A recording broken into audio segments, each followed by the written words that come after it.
आज का हमारा वचन है उत्पत्ति की किताब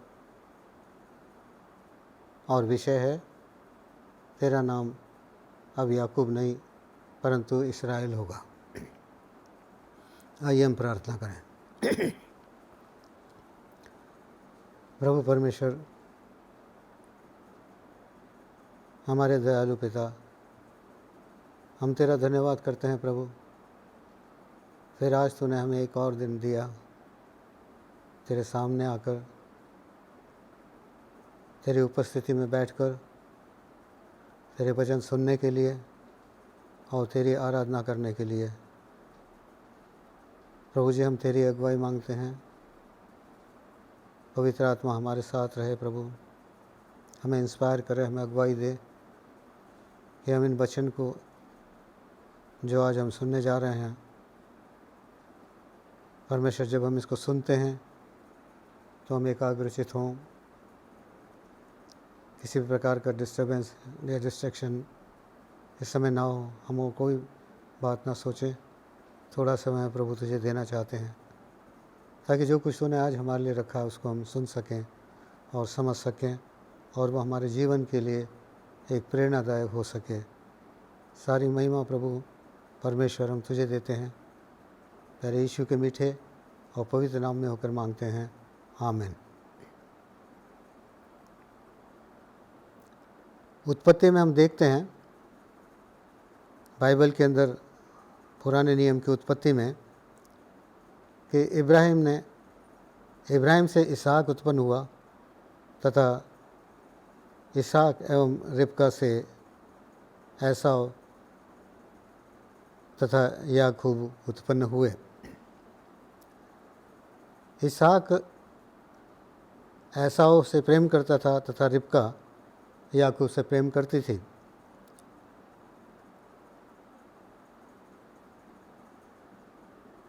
जब काफ़ी समय बीत गया और इसहाक बूढ़ा हो गया और उसकी आंखें धुंधला गई, तब उसने अपने जेठे पुत्र एसाव को बुलाकर कहा, हे मेरे पुत्र। उसने कहा, क्या आज्ञा? ये उत्पत्ति के 27वें अध्याय पहली, दूसरी, तीसरी आयत में हम देख रहे हैं। सुन, मैं तो बूढ़ा हो गया हूँ और नहीं जानता कि मेरी मृत्यु का दिन कब होगा, इसलिए अब तो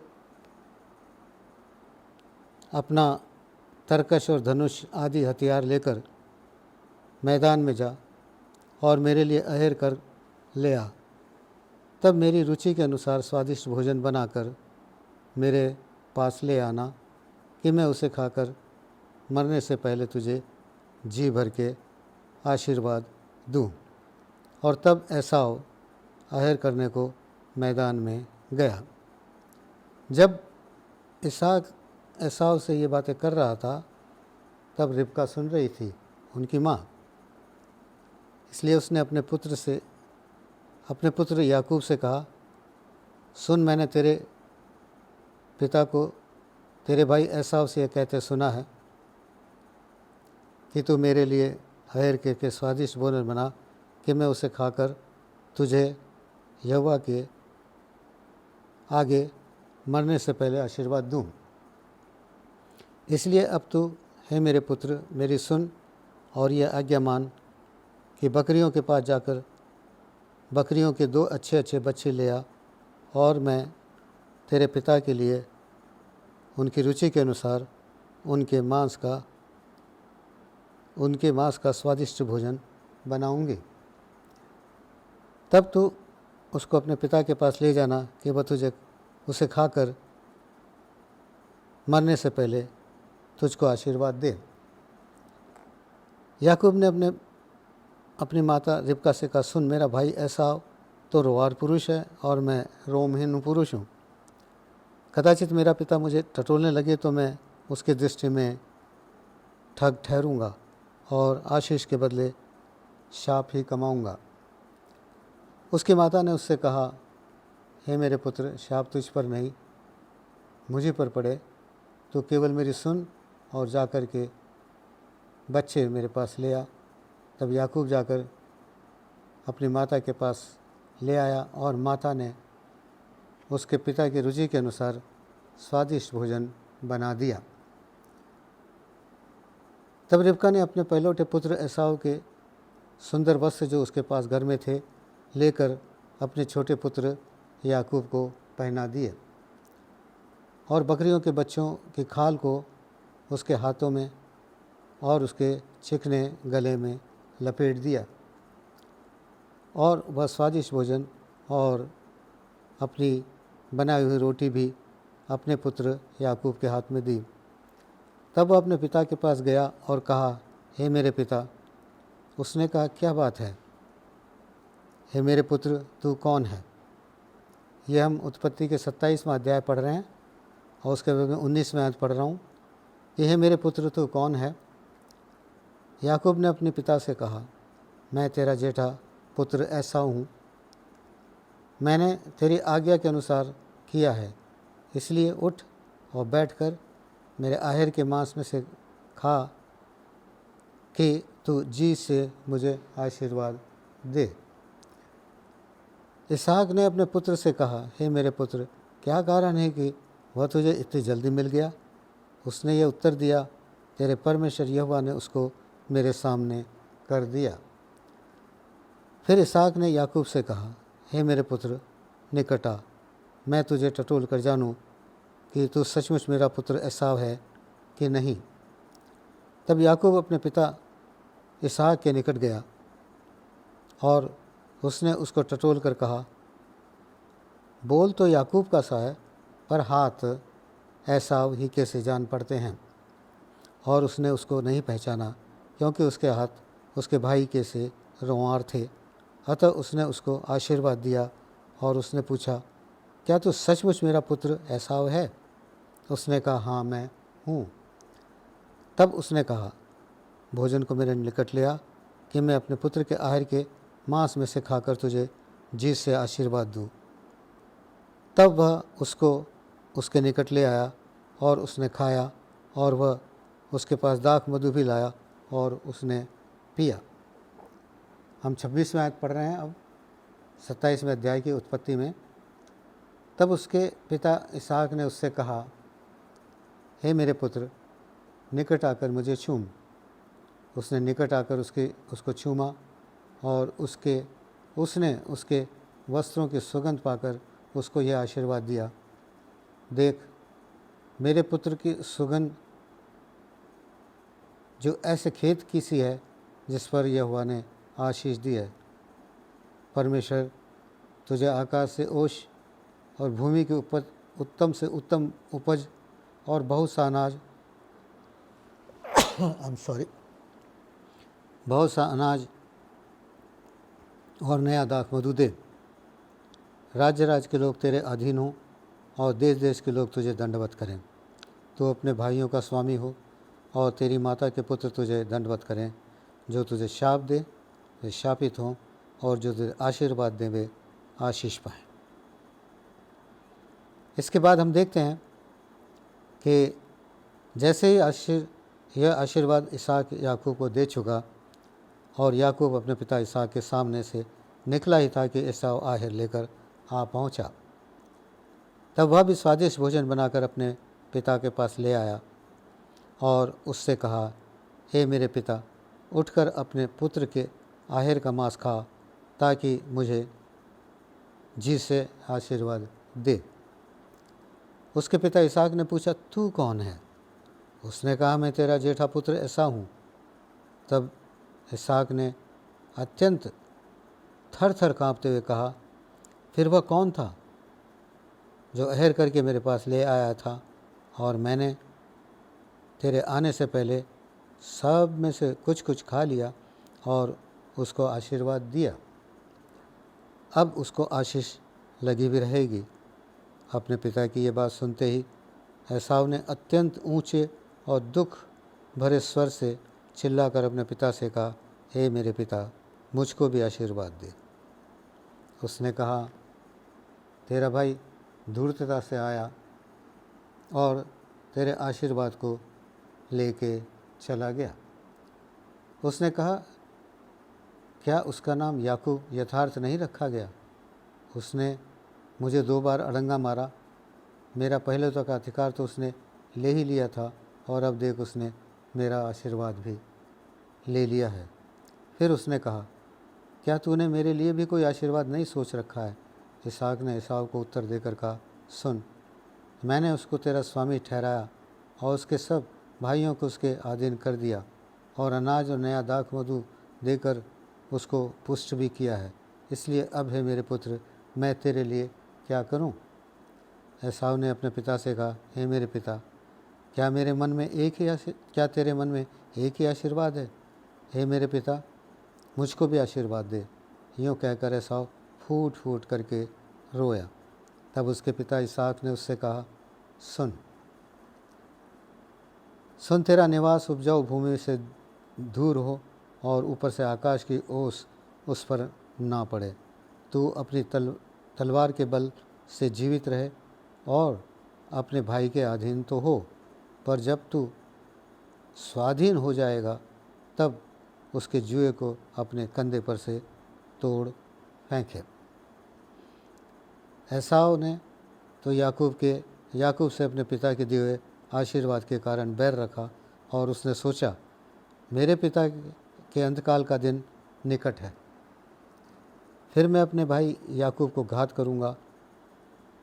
जब रिबका को उसके पहले पुत्र एसाव की ये बातें बताई गई, तब उसने अपने छोटे पुत्र याकूब को बुलाकर कहा, सुन, तेरा भाई एसाव तुझे घात करने के लिए अपने मन में धीरज धरे हुए है। इसलिए अब है मेरे पुत्र, मेरी सुन, और हारान को मेरे भाई लाबान के पास जा, और थोड़े दिन तक, अर्थात जब तक तेरे भाई का क्रोध न उतरे तब तक उसी के पास रहना। फिर जब तेरे भाई का क्रोध तुझ पर से उतरे और जो काम तूने उससे किया है उसको वो भूल जाए, तब मैं तुझे वहाँ से बुलवा भेजूँगी। ऐसा क्यों हो कि एक ही दिन में मुझे तुम दोनों से रहित होना पड़े।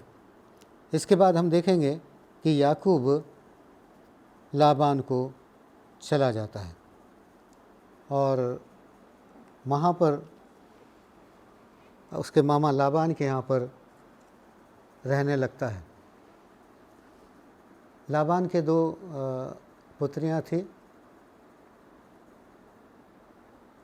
और लाबान वहाँ पर उनके पास कुछ समय तक रहने लगा।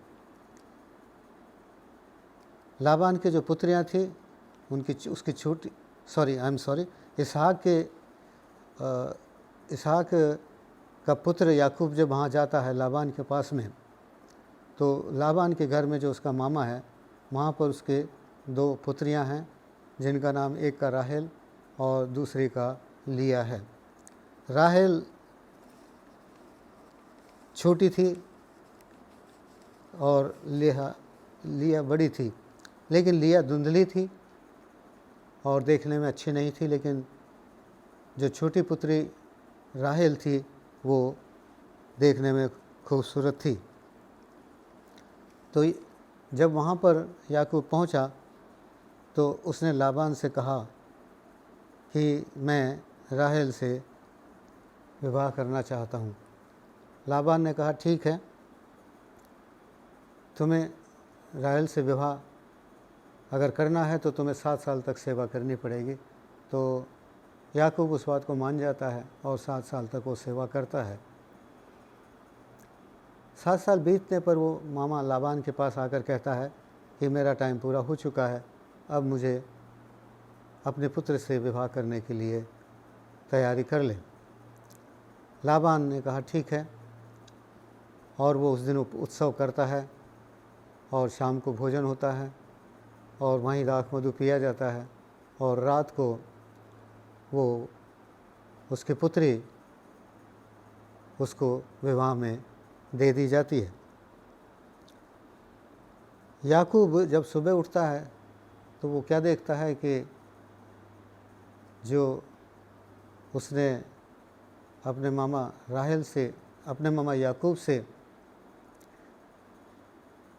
कहा था उसके अनुसार उसने नहीं किया है और उसने राहेल की जगह लिया को मेरे पास भेज दिया है। याकूब बहुत गुस्सा हुआ, तो उसने कहा अपने मामा से कि तूने ऐसा क्यों किया। मामा ने कहा, लाबान ने, कि हमारे यहाँ ऐसा सिस्टम नहीं है, हमारे यहाँ ऐसी रीति नहीं है कि बड़ी बेटी के होते हुए हम छोटी का विवाह करें। फिर भी ठीक है, यदि तू राहेल से विवाह करना चाहता है तो 1 सप्ताह के बाद राहेल से भी तेरा विवाह कर दिया जाएगा, लेकिन उसके लिए भी तुझे 7 साल और सेवा करनी पड़ेगी।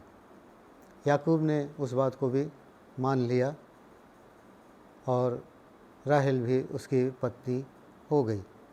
उसके पश्चात वो 7 साल और वहाँ पर सेवा करता है और वहाँ ही रहता है, और उसके बाद भी वो लगभग 6 साल और सेवा करता है और वहाँ करीब 20 साल तक उसे सेवा करनी पड़ती है। फिर एक दिन वो अपने घर वापस जाने के लिए तैयारी करता है। जब वो वापस जाने के लिए तैयार होता है तो उसे मालूम है उसका मामा लाबान उसको आराम से नहीं जाने देगा, क्योंकि उसके पास काफ़ी धन दौलत भी इकट्ठी हो गई थी और भेड़ बकरियां भी इकट्ठी हो गई थी। तो उसने चुपके से जाने का सोचा और वो निकल गया। जब लाबान को पता लगा कि उसका वो याकूब जो है वो चला गया है, तो उसके पीछे बड़ा क्रोधित होकर गया ताकि उसको वो पकड़ सके और दंड दे सके। लेकिन परमेश्वर का प्लान कुछ और ही था। परमेश्वर ने लाबान से स्वप्न में कहा कि उसे हानि ना पहुंचाना। सो इस प्रकार लाबान उससे मिला, लेकिन उसने उसको हानि नहीं पहुंचाई और वापस आ गया। आगे हम देखते हैं कि याकूब फिर आगे बढ़ता है, उसके साथ में उसकी 2 पत्नियां हैं और काफ़ी भेड़ बकरियां और धन दौलत देकर, और वो काफ़ी आगे बढ़ जाता है। लेकिन उसे बताया जाता है कि उसका भाई, जो उसका बड़ा जेठा भाई था, वो एसाव, उसको जब पता लगता है तो वो भी काफ़ी लोग लेकर और उसके पास में उसके साथ उसके लिए आने लगता है। जब याकूब को पता लगता है कि एसाव आ रहा है और उसके पास उसके साथ में काफ़ी लोग हैं, तो वो डर जाता है और बहुत ज़्यादा अपने आप को चिंतित महसूस करता है और इस डर से वो सबको आगे भेज देता है, लेकिन आप अकेला ही पीछे रह जाता है और वो एक रात वहीं पर वो गुजारता है। जब वो रात को लेटा होता है तो वहाँ पर याकूब को वहाँ पर फिर परमेश्वर दर्शन देता है और उसने देखा कि एसाव सचमुच बहुत क्रोधित हो गया है और अब अवश्य वो मुझे घात करेगा। तो उसे स्वप्न में, रास्ते में परमेश्वर ने उसको दर्शन दिया।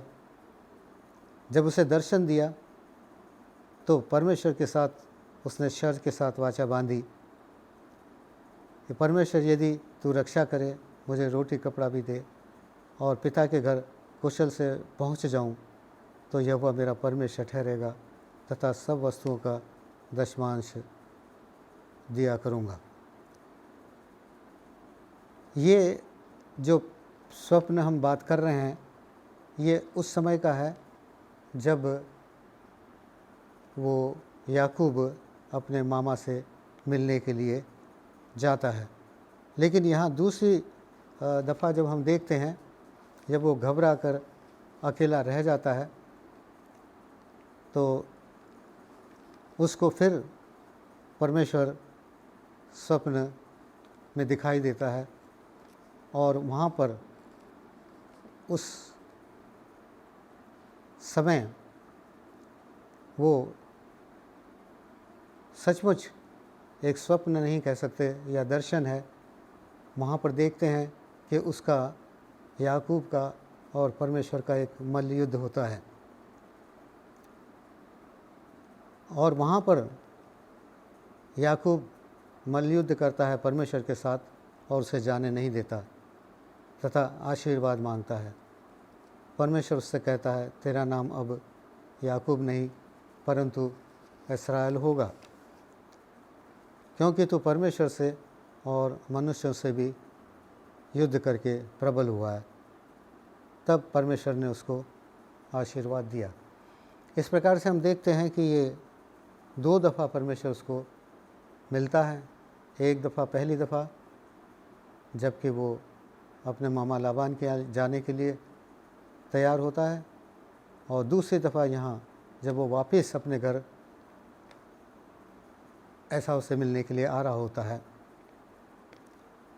तो इस प्रकार से हम देखते हैं कि हालांकि याकूब ने उस परमेश्वर की इच्छा को और उसके आशीष को जानते हुए भी कई ऐसे गलत काम किए जो उसे नहीं करना चाहिए था, लेकिन परमेश्वर ने उसके लिए एक योजना रखी थी जिसको परमेश्वर ने पूरा करना था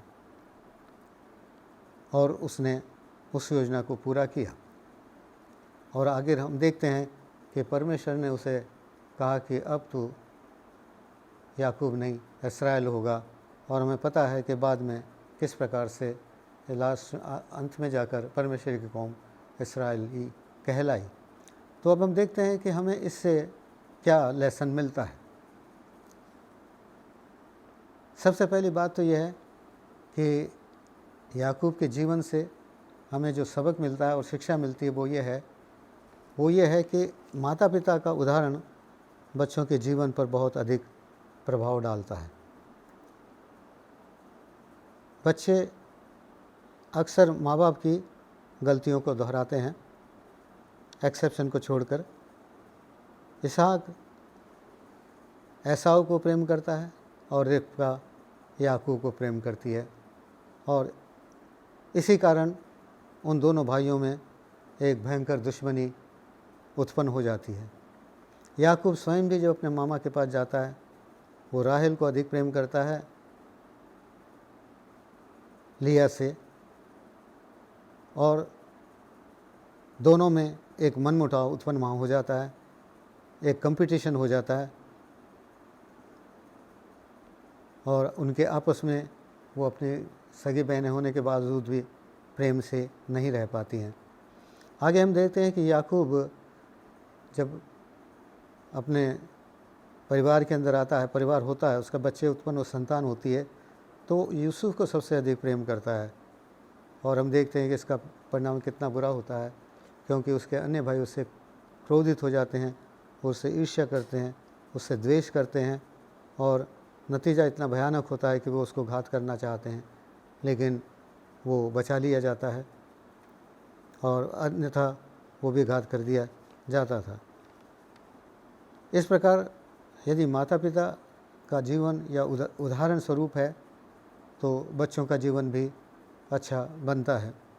दूसरी बात हम देखते हैं याकूब को अपने गलती की सज़ा भुगतनी पड़ती है, क्योंकि सबसे पहले तो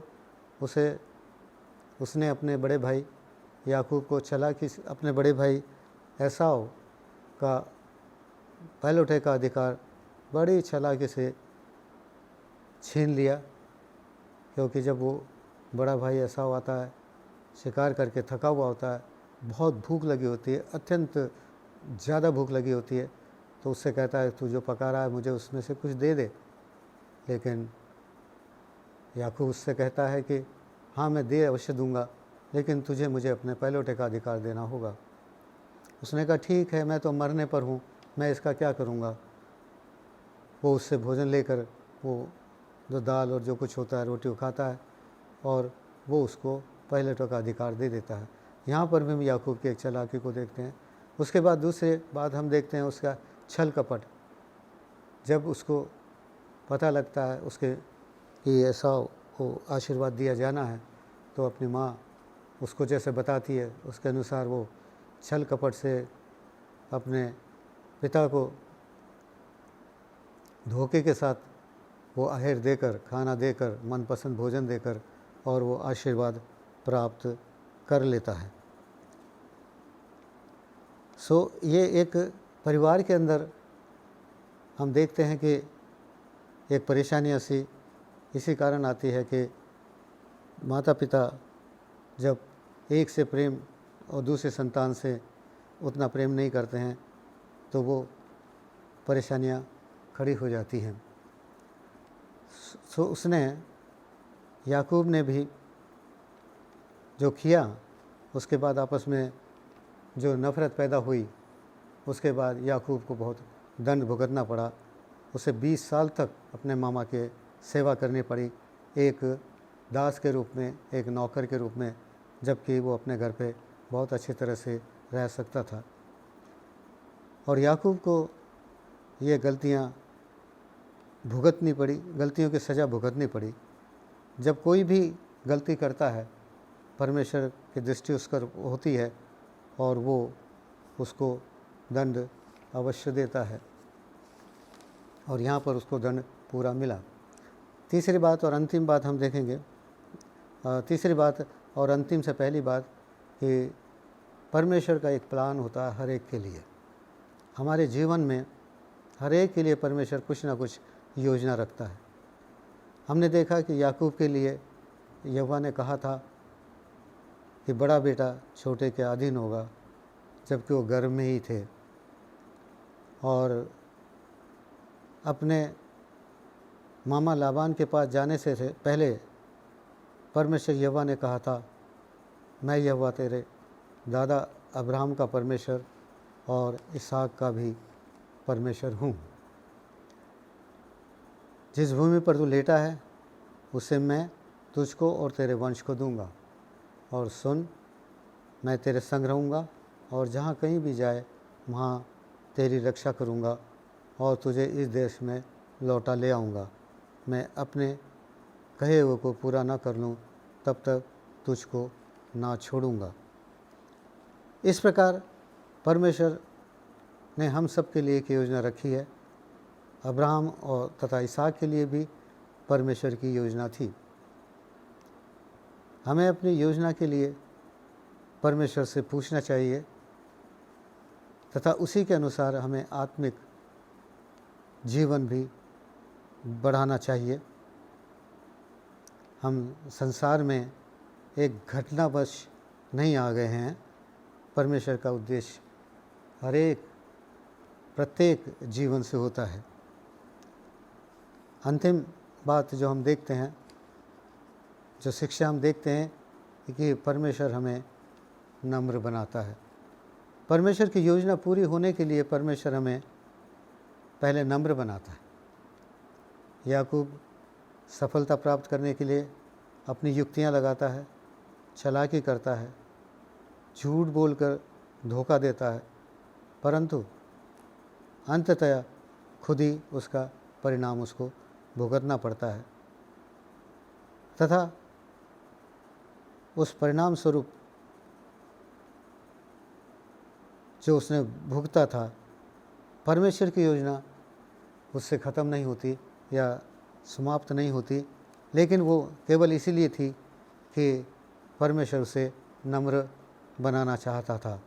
और वहाँ पर उसे जब लाबान के यहाँ था, उसे नम्र बन के रहना पड़ा, उसके अंदर नम्रता आई।